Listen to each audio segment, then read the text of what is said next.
Hello, everyone. Thank you so much for being here today.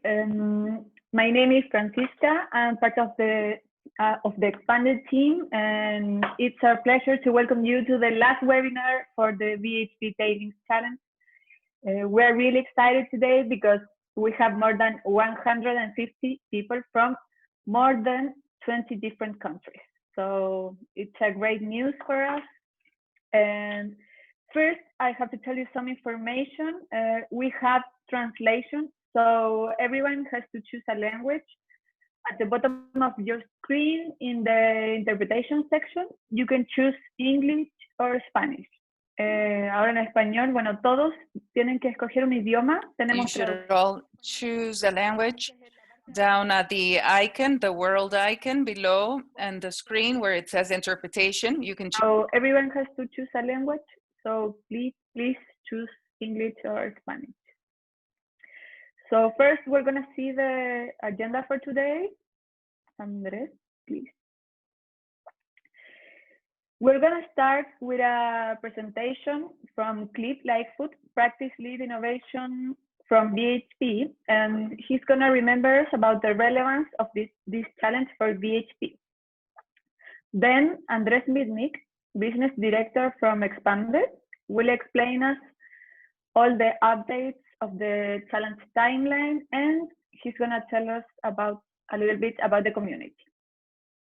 And the last presentation will be about the technical information with Jeronimo Kovacevic, Practice Lead Tailings from BHP. And of course, as always, at the end, we will have a Q&A session with all the panelists.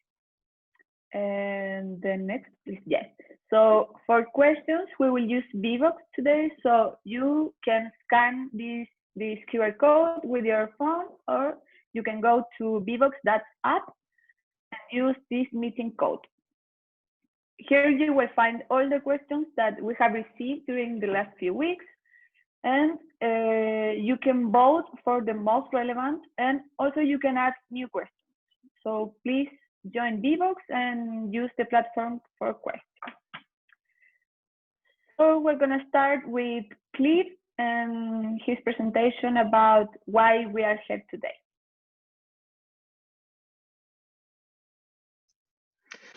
Good morning, good afternoon, everyone. It's wonderful to be able to meet with you once again in what's going to be the last of the webinars for this first phase, certainly for the Americas and for Europe. It's also been really awesome to see the levels of interest and enthusiasm which everyone has shown to date. And we're really looking forward to see how this first phase closes out. I think those levels of enthusiasm and interest are exactly what we're looking for. There is no way that we can become a sustainable industry if we don't actually collaborate and make our limits more permeable. And because we can't resolve everything ourselves. And what got us here today will not get us tomorrow for that future which we and our children require. And technologies developed by everyone and in a collaborative way are definitely the way we need to do that. One of the biggest challenges which I've seen to date has been the asymmetry of knowledge which sits between us as the miners and the external community. And I think what we're seeing evolving certainly up to now with people getting involved with the tailings community, people getting interest in that, is we're starting dialogues in that which are taking that on, and we're starting to converge on a shared understanding of what the problem is and what may be coming out of that. And I think that's very, very exciting. And so really looking at taking this collaboration to a new level.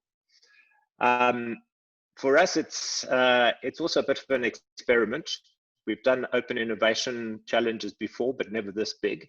And so a big thank you to all of you for asking questions, getting us outside of our comfort zone so that we are forced to look at this differently. And also, without that, we're not going to be able to play our role and be able to engage with you.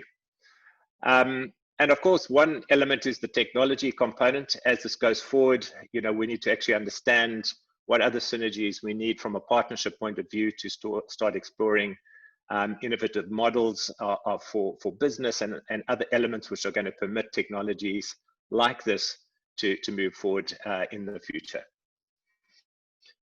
And I have absolutely no doubt that what we are seeing now is ultimately going to lift our industry's game, going to be able to help us participate a lot more in a very circular type economy and allow for a sustainable business for at least the time where our resources permit that to be. So thank you very much for dialing in today, your continued participation, and I'm really looking forward to see how this plays out. Back to you, Francisca. Thank you, Cliff, for your message. We will continue with Andres' presentation about the updates of the challenge and the community. Thank you, Francisca, and thank you, Cliff, for that encouraging message and for reliving all those topics that remind us why this is so relevant for BHP as well as for the industry and the impact and the role this project can have. Now I'm going to do a brief review about the timeline, and I'm just going to encourage you to join again the community as I'm going to show you some numbers. The timeline has changed since the original one. As you all know, we extended the deadline to September 4th. Just remember, it's the due date. It's September 4th at noon UST -4. That's Santiago, Chile time. So please make sure you don't make a mistake there. It's noon at Santiago, which is at this time of the year is the same as New York City's time. Given that we extended the deadline, all the timeline moved forward for a month. So now you can see that we are expected to announce the selection of the teams by October, not longer in September, and perhaps being finalizing the first stage of the proof of concept by May 2021 instead of April. Other than that, everything keeps the same. We have the same 4 stages: the open call, the proof of concept, the on-site test, and then the scale. We've discussed that several times in the previous webinars. I'm not going to go into the details right now. You can ask questions, of course, in the Q&A if you like. But what's new also is that we are announcing that we're going to leave the community open for all the proof of concept stage. For those of you who have reviewed the terms and conditions, you realize that during the proof of concept, we will allow teams to grow, to enlarge, to add new capabilities. And given that the community has grown so much, we're very close to 70 companies right now. We believe that for the teams that get selected to the proof of concept stage, the communities will still be interesting to identify perhaps those capabilities that you made it to the proof of concept, but you may be still lacking or wanting to add some components of the value chain of repurposing tailings, and the community will be open for that. So we're going to allow companies to continue to come and to present themselves into the community, and we're going to do some activities around the community. In that regard, last week we did a webinar specifically for the companies that were involved in the community. And it was very interesting. One of the findings we had was that the people were using the community. So for example, we have almost 70 companies representing more than 13 countries. But all those companies together have had more than 2,500 views. So people are looking in the community. Some of them we realized though are not so active. There are some companies that are posting their information there, but are kind of waiting to be discovered. And during that webinar, we discussed the importance of being active and actively engaged, because we find success stories. We already identified that 5 partnerships have been established because of relationships that were grown out of the community. So for all of you that are finalizing your applications and think that you can make them better or strengthen them, by adding a component in this value chain, I really encourage you to go to the community. They're very interesting companies. The feedback was very good, and we'd like you to be able to present the proposals as strong as you can. So with that, I close my presentation and I go back to you, Francisca. Thank you, Andres. So I just want to remember that for questions, you have to use VBox. So here you have again the code and the web page. And in the chat, I put the link that goes straight to the question section. Okay, so now we're gonna see the last presentation. It's from Jerónimo Kovacevic, Practice Lead Tailings from BHP, and he's gonna tell us everything about the tailings information. Please, Jerónimo. Thank you, Francisca. Hello to everyone. Just a reminder here that the information that I'm going to share with you today is the same information I have shared before with you, but there have been a lot of questions on these topics, so we're gonna go again through the information, and if you have more questions, then you can ask them at the end. So basically, the tailings characteristics that we have in the operation are that are going to be produced around 50 million tons a year of tailings. The intention is not for you to cover the entire amount of tailings being produced, but a significant portion.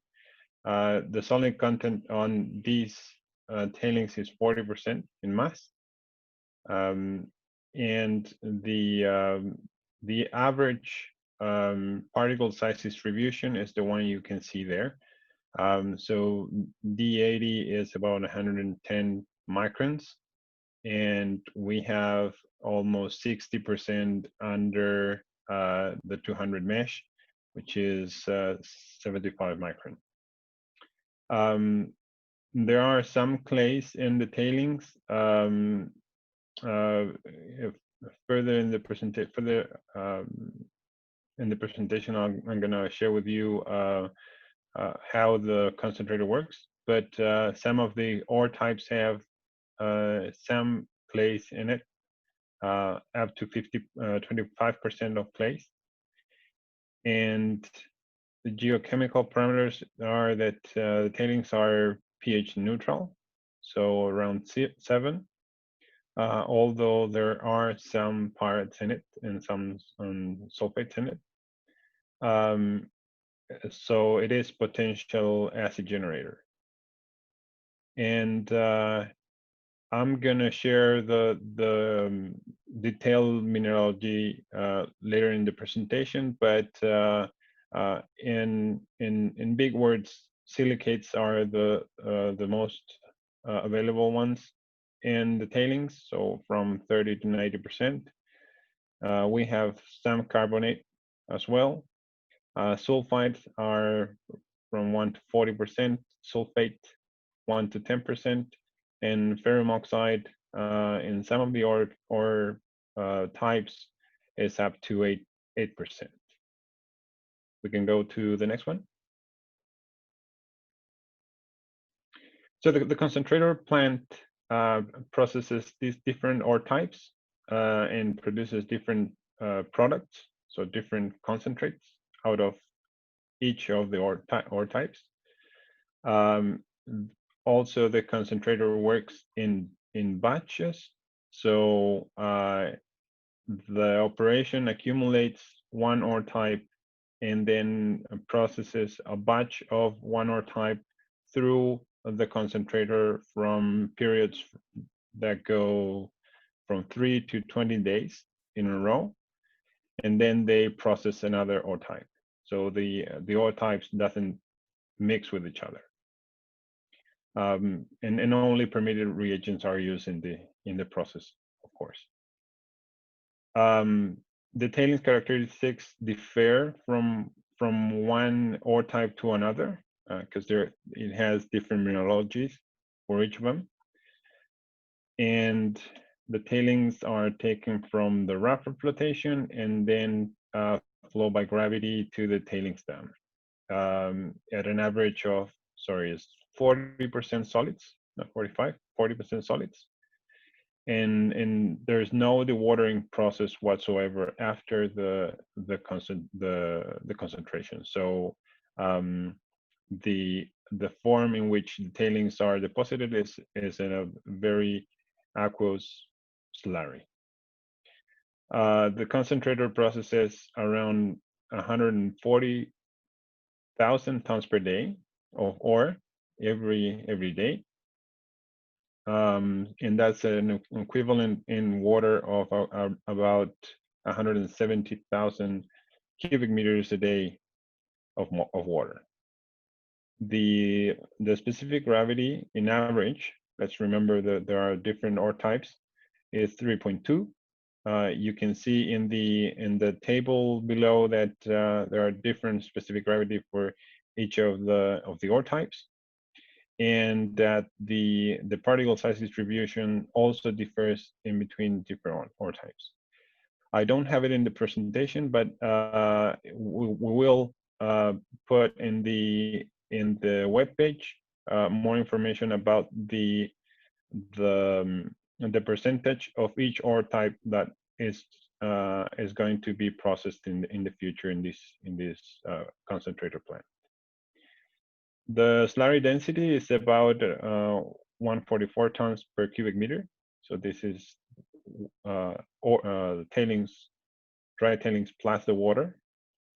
And in average, it gets to 176 once it's deposited in the TSF. And the typical, the volume of tailings is right there. I think I don't see it, but I think it's about 9,000 cubic meters per hour. We can go to the following one. So chemical composition, we have residual grades of metals here.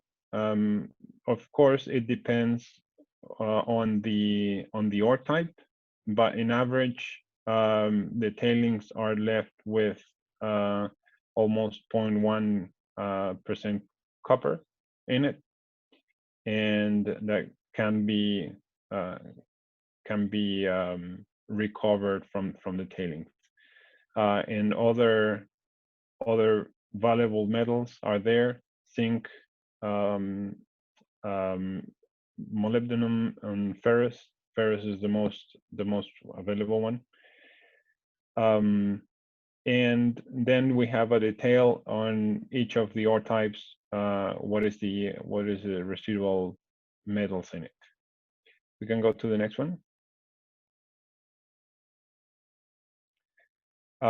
In the table, you can see a detailed mineralogy of the tailings for each of the ore types, and those are classified in mineral types. So you have that information here, so you can have a better understanding of the chemistry of this material, so you can use for your process. Let's jump to the next one. This graph shows the rheology of the different ore types. There was an exercise on thickening the tailings, so we got the rheology out of the different ore types, and what you can see in the graph here is a trend of the rheology curve for each of the ore types, in case you want to transport the tailings or use it in some other way for your initiative. But essentially, for transportation, is very relevant, this information. The information on the amount of each ore type being processed in the future through the concentrator plant will be shared, as I said, in the webpage. Then you can see you will have a better understanding of how much of each ore type will be you will be receiving at the outlet of the concentrator plant. That's from my end, Francisca. If you're gonna go through the questions, I'm happy to answer some of them. Yes, thank you so much, Jerónimo, for your presentation. And yes, we will go now to the questions. I'm gonna share my screen so all of you can see it.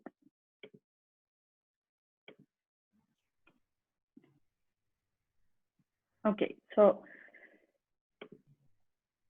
all of you can vote for the most relevant questions here in this little hand.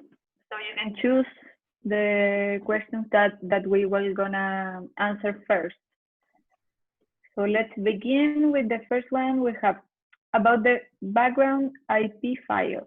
What it is expected to be uploaded, papers that support the proposal or search for patents that could be similar or both. Andres, maybe you can help us with this question. Sure.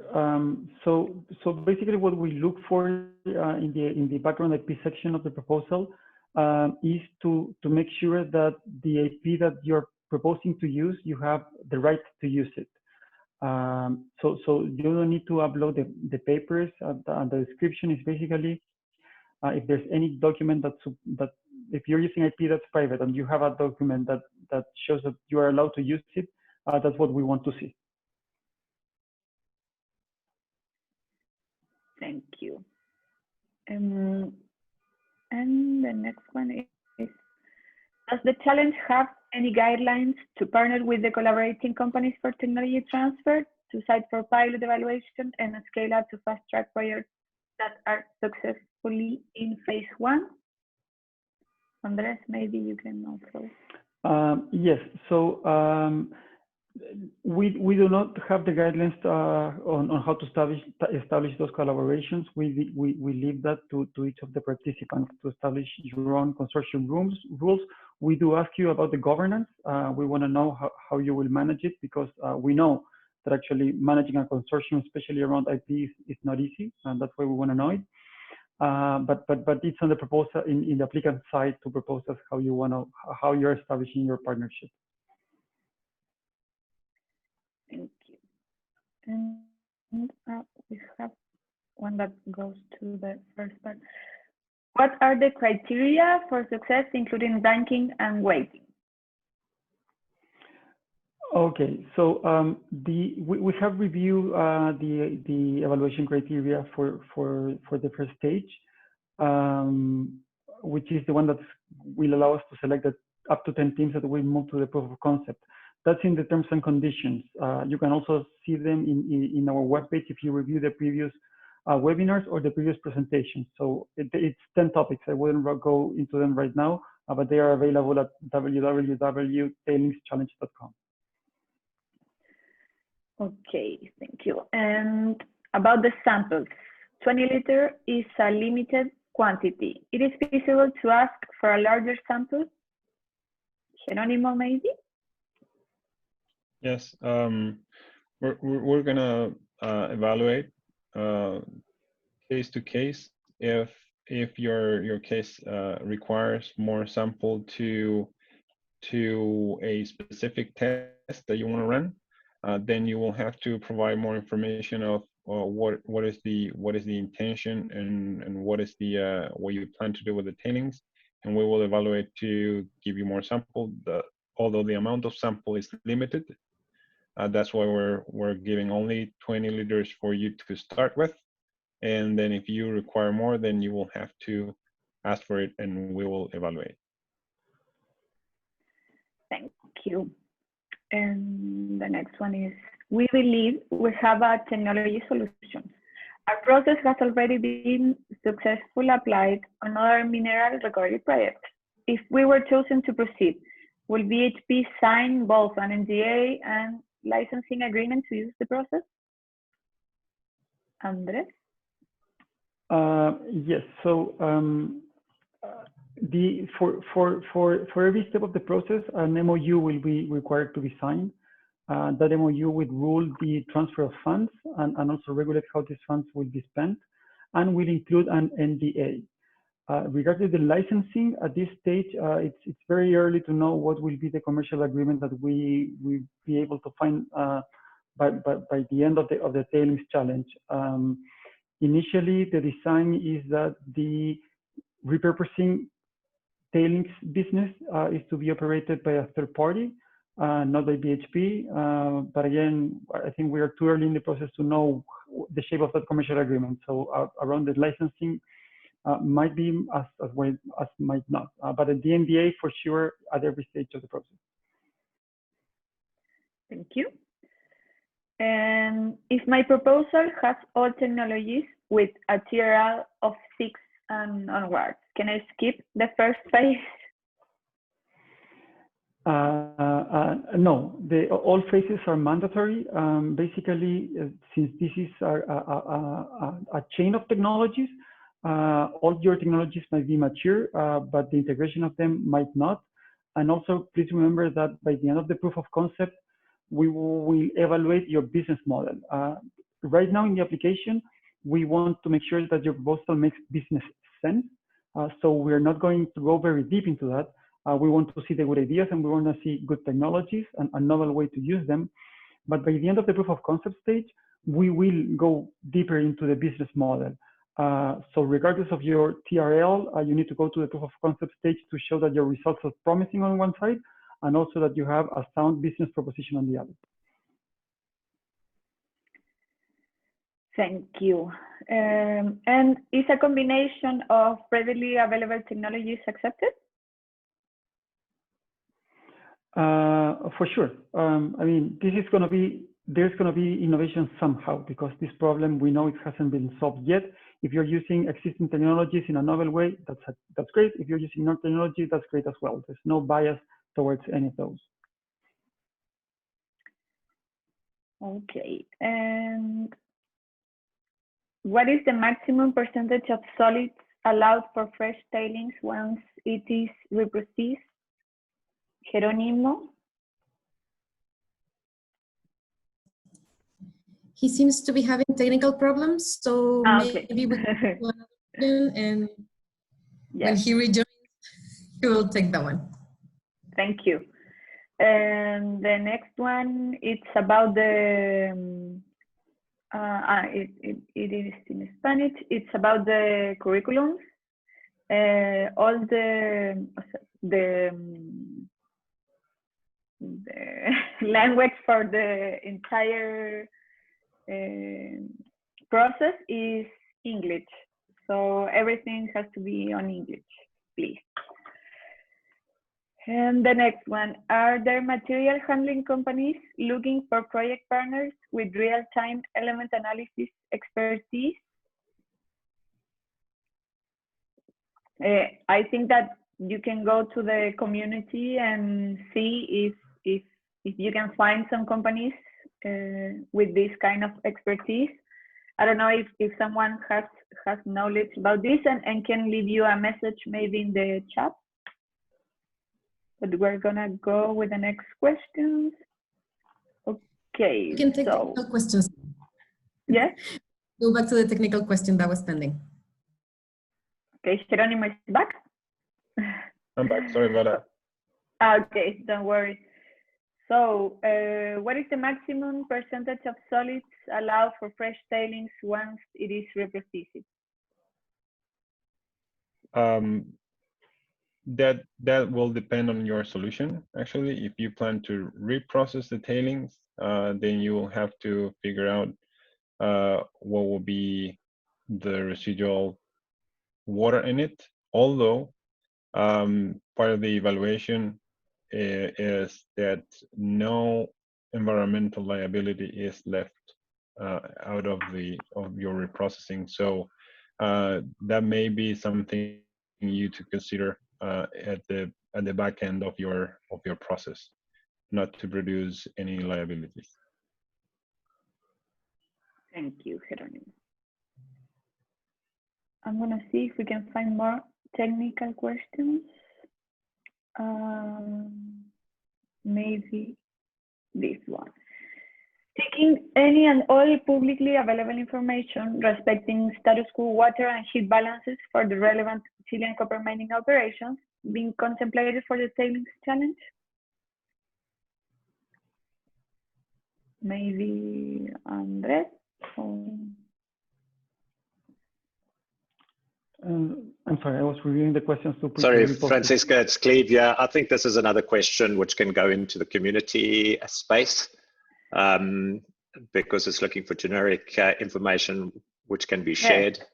So that would be my recommendation. Okay, thank you. We're gonna do the next one. So for Geronimo, is the mine currently recycling water from tailings or discharging after treatment? The operation currently recycles almost all of the water that can be recovered from the tailings directly from the TSF. Okay, thank you. The next one, I think that we already answered, but it's not the same. But it is feasible to request for those who are in the temporary qualified more numbers to carry out laboratory tests. I think I can answer that one. So with the sample, there will be also delivered to each of the participants the test results on that sample, and that will incorporate physical characterization, namely PSD and specific gravity, and also geochemical characterization, namely chemical characterization and mineralogy. We are evaluating on doing more tests up front, but those are the main essential ones that will be provided with your sample. Thank you, Geronimo. And for you also, please indicate the representativeness of the sample in percentage between all the samples, or failing that, the samples that explain or represent at least the 80%. That is information that is going to come with the sample. Remember that the concentrator operates in batches, so we're trying to get the sample at this moment from the concentrator plant. The sample will be a composite of different ore types. So we'll try to get the more representative possible there, but that information will come with your sample once you receive it. Thank you. And this, I think, also for you, what are reagents used?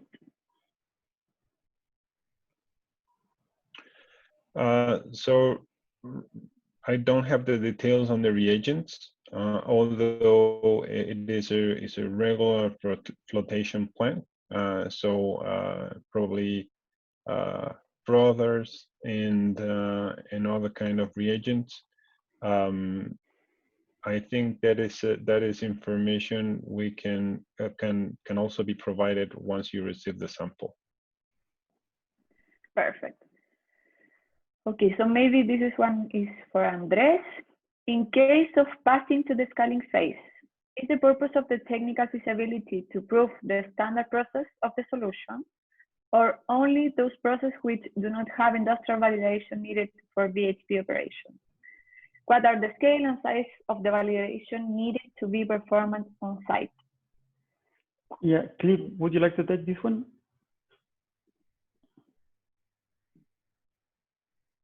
Sure.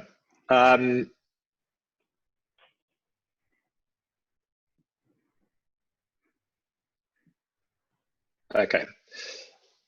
So first of all, what we'd like to see at the scaling phase is the complete process being operated, And in terms of what scale that should be, it's really about understanding where the risk exists within that process. So if it's a chemical risk, it's about you know, how do you close a circuit if there's closed loop or something like that. If it's got to do with pieces of equipment, it should look, that will determine the scale.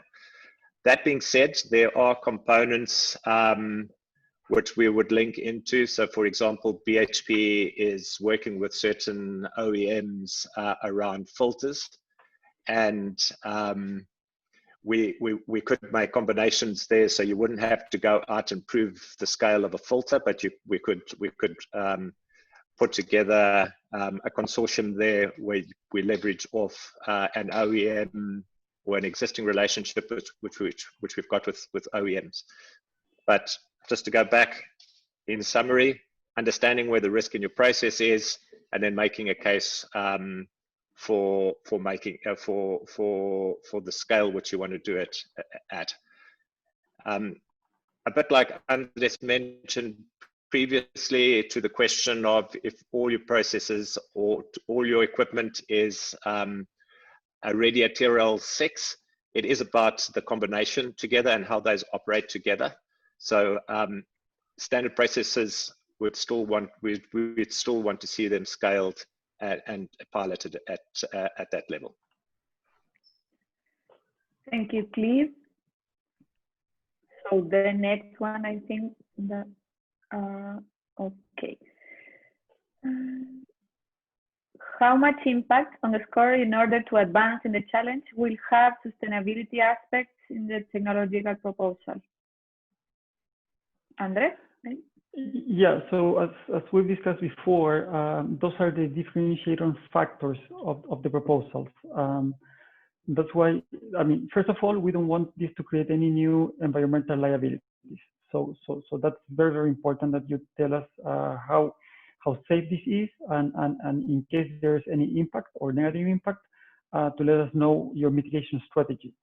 Additionally to that, we have the social value aspect, where we are looking for local employment, gender equality, indigenous involvement, local development, and as we discussed in the previous webinar, if we see proposals that have a similar technical or feasibility proposal but are different in those regards, that could be a differentiating factor. Thank you. And the proposal should be generated by stages or as a global solution? We expect to see global solutions. We'd like to see, since what we're looking for is kind of to develop an industry around repurposing tailings, we need global solutions, and we need you to tell us that you have to think of this problem globally. Maybe you need to have all the components or all the bricks or all the components of the value chain that you will be using, but you need to let us know that you thought about it and you have a strategy to bring them on. That would be. Thank you. And do I need a minimum viable product to participate? Not at this stage. By the end of the proof of concept, you will need an MVP. Now remember that if your technologies are at a very early stage, you need to have a fast scaling strategy, as the BHP Tailings Challenge process takes 22 months. And by the end of those 22 months, we do expect you to be near market readiness. So we accept technologies up to TRL2, which means you have scientific basis for it, but you need to have a fast scaling strategy. Thank you. And Jerónimo, can most of the tailings amount be exported for beer repurposing in other lands?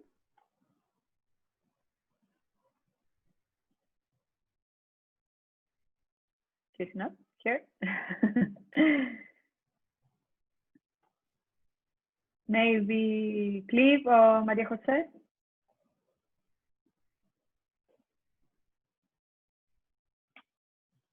Sorry, Francisco, you're talking about the tailings amount to be exported, that one? Yes, yes, yes. Look, I think ultimately for this to be a good business and a sustainable business, you probably want to look at maybe not exporting the tailings to other countries, but certainly the product. So you certainly need to think like that. I think it would be difficult to think you'd have a big market if you're only thinking locally. Thank you. And you can take the next one also, I think. Does the solution want a new technology that have never been used before, or a technology that is readily available on the shelf? I'll repeat what Andres said before. This really, we are absolutely agnostic to whether a technology is new or existing. The fact that an opportunity still exists to repurpose our tailings and create other markets or feed into another market means that there's an opportunity in any way. So we are absolutely agnostic to that. Perfect. Andres, maybe you can take this one. Can we have 2 lead applicants in each proposal? Sure. No, you can't. We need 1 lead applicant per proposal, and that's kind of the counterpart to BHP. That being said, all members of the team or consortium will be required to sign the MOU. And also, I'd like to remind you that we are putting no constraints on the number of teams that a participant or the institution can be part of. But we do allow teams to put their own rules. So if a team doesn't allow for that, that's their own, you need to deal with that. But from our side, you can be more than 1 team if that's okay with your partners. Thank you. And maybe Cliff can take one. This can be the mine operator buyer of byproducts of the tailings, such as recovered industrial water or sands for the closure of the mine.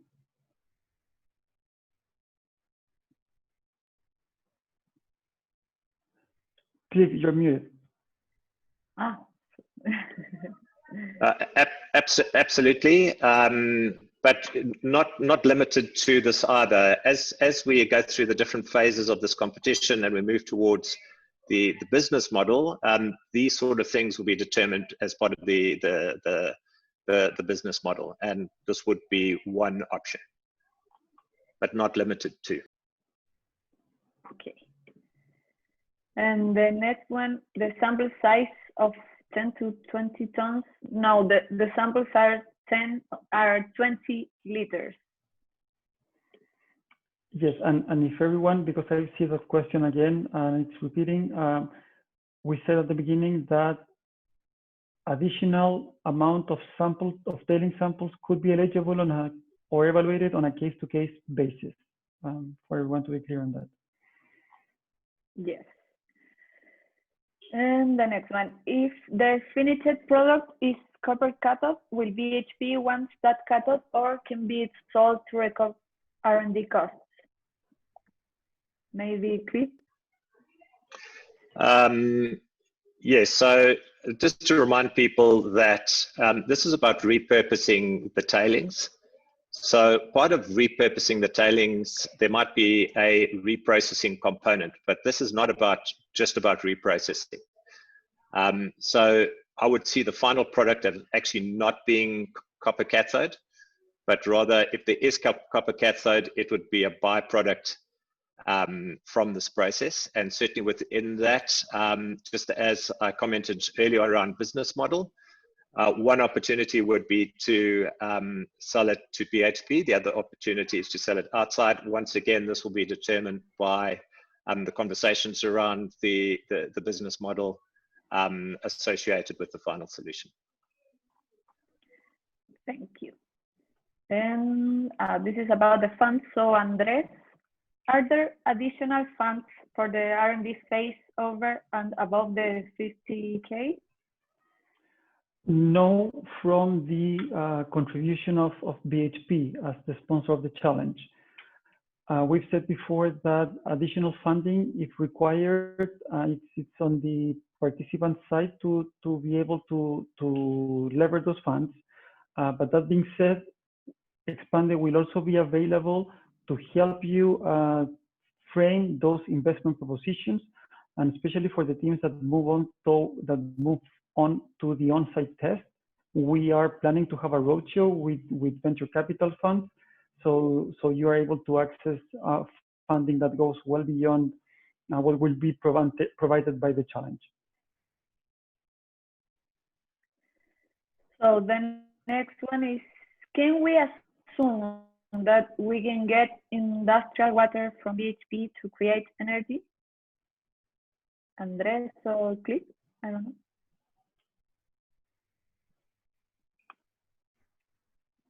know. So there is water in the tailings. You can probably access that water. At this stage, all these are assumptions. We would need to see the proposals. If that assumption is relevant for your proposal, go ahead and make it. Just be clear on what assumptions are you making. But yeah, I would say that way. Thank you.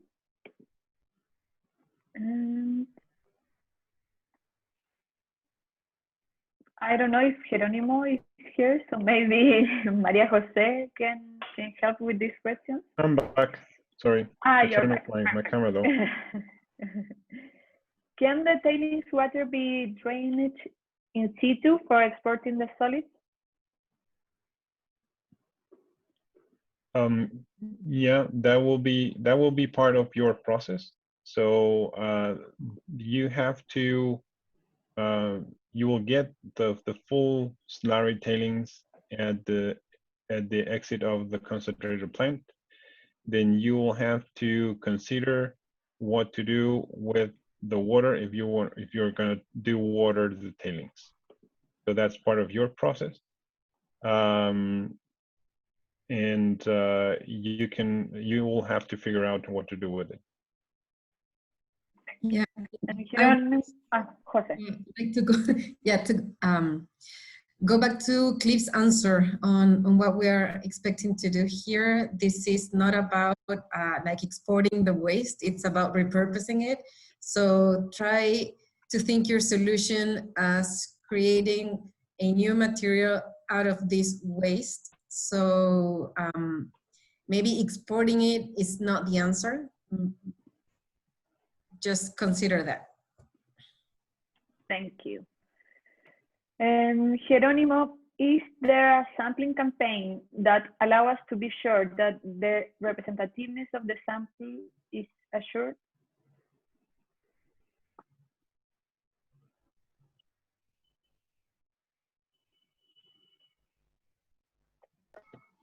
We appear to have lost Geronimo again.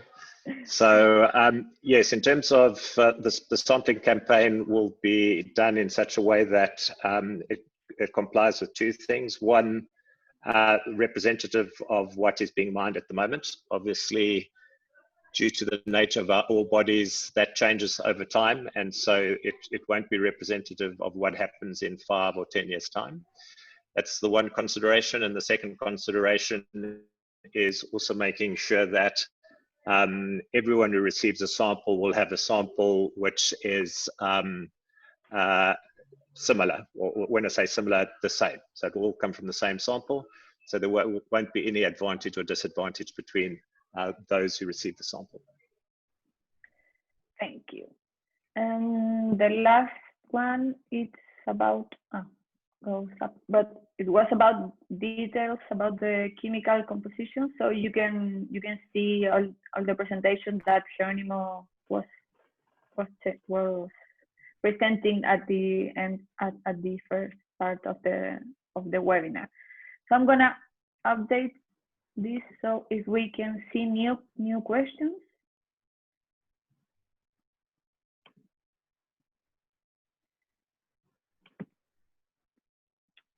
This one is new. Is a Capex Opex specification required for initial submission? Andres, maybe? Yes. No, at this stage, we think it's going to be too early to go deep into Capex and Opex.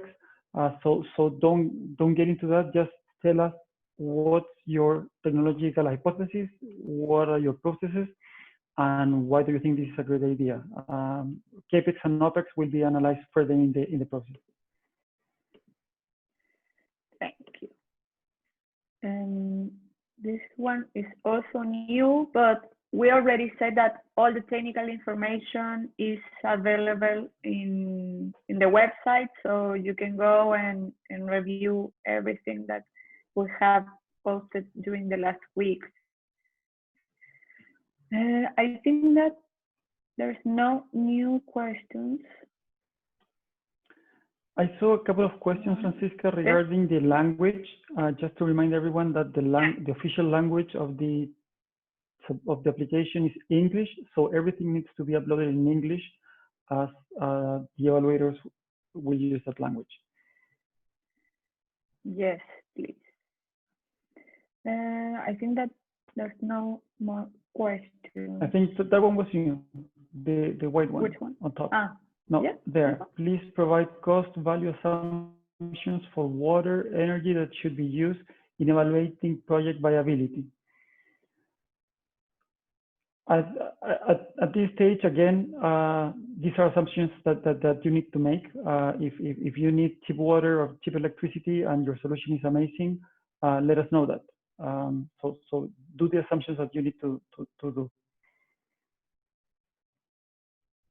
Thank you.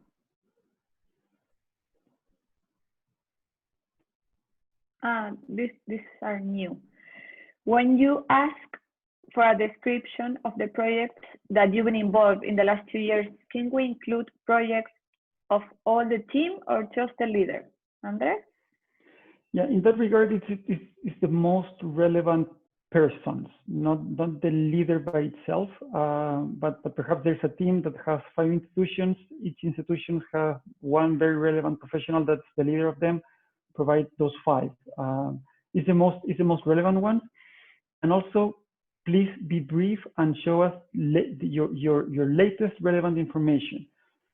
Anything that's beyond 5-year-old, it might be too old for this challenge. So just keep it short and keep it very specific to your recent relevant experience.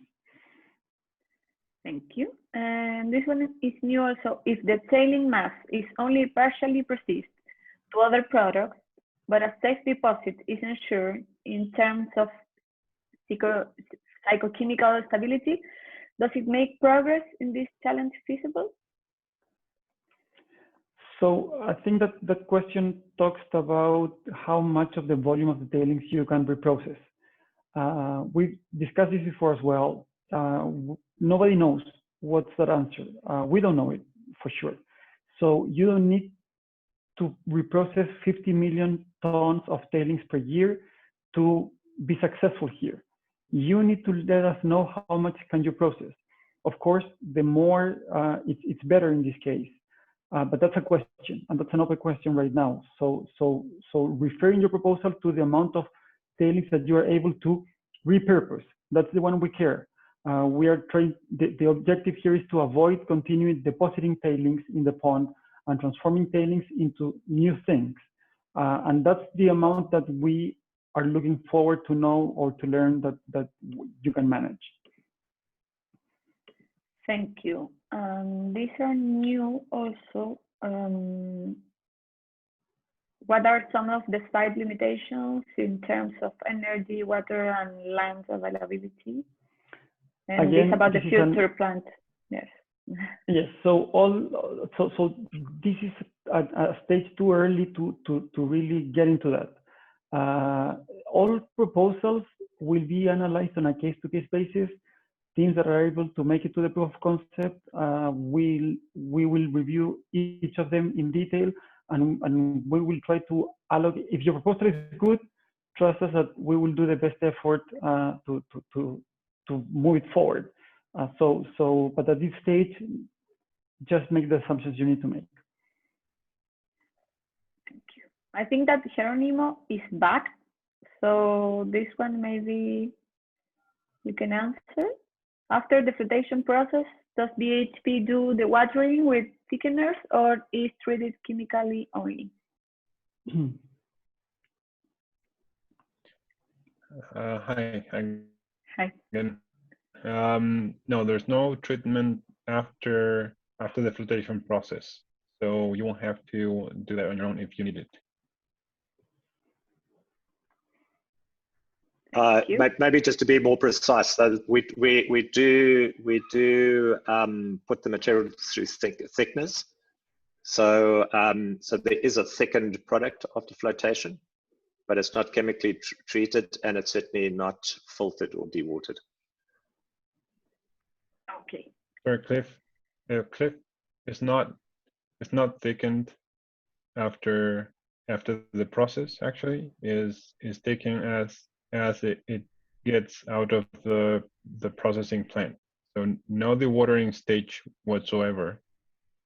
It gets out of the processing plant at 40% solids, and that's the slurry you will have to manage.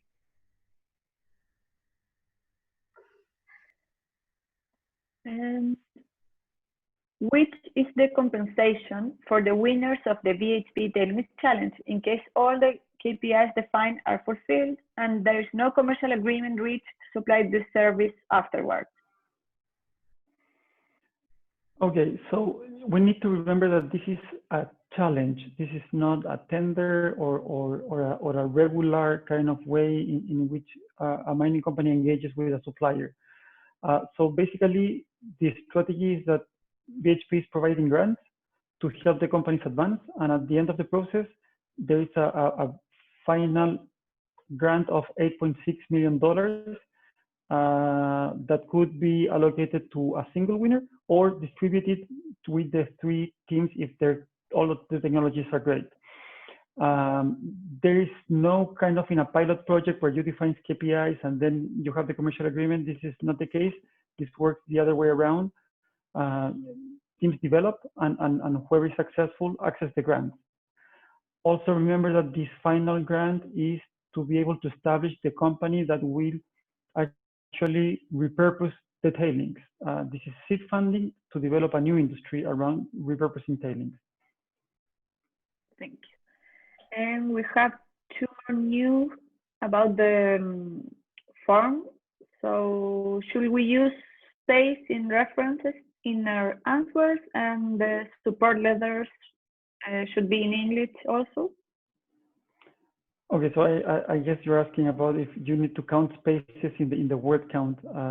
No, it's words, not characters with space. Be careful with that. It's words, not characters. It's a bit it's longer. And regarding the language of the support letters, everything needs to be uploaded in English.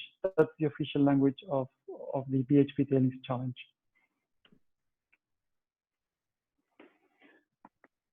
So I think we're running on time. Yes, I think that we have no more questions, so that's it. Thank you so much, everyone that was here today. We're really excited about the end of this amazing challenge. We are really excited to see your proposals, and so we have, yes, you have 1.5 more weeks to finishing your proposal. So we are really happy and anxious to see the final of this challenge and start to reading your proposal. So thank you so much for everyone, and the panelists also, Jerónimo, Cliff, María José, Andrés. So if you have more questions, you can put it in the Q&A section in our platform, and remember to always visit the website tailingschallenge.com to see all the updates about this challenge. So thank you. Goodbye. Bye, everyone. Bye, everyone. Bye.